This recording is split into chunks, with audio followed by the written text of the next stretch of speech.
Hi friends, வாங்க இன்றைக்கி நம்ம வீட்டில் சண்டே சமையல் ஸ்பெஷல் லன்ச் தாங்க.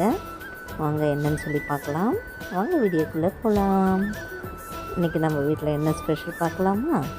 இன்றைக்கி சுட சுட சாதம், மட்டன் கறி தண்ணி ரசம், தேங்காய் பால் அரைச்சி ஊற்றி வச்சுருக்கேங்க. சூப்பராக இருக்கும், ட்ரை பண்ணி பாருங்கள். அது தஞ்சாவூர் ஸ்பெஷல் ரசங்க. முட்டை மூளை பொடி மாசுங்க. சிக்கன் தொக்கு வச்சுருக்கேன். மட்டன் சுக்கா, ஈரல் கிரேவி. இன்றைக்கி நம்ம வீட்டில் இதுதான் ஸ்பெஷல் லன்ச்சுங்க. உங்கள் வீட்டில் என்ன லன்ச்சுன்னு சொல்லி சொல்லுங்கள். வீடியோ பிடிச்சிருந்துச்சுன்னா லைக் பண்ணுங்கள், ஷேர் பண்ணுங்கள், சப்ஸ்கிரைப் பண்ணுங்கள் ஃப்ரெண்ட்ஸ். பாய்.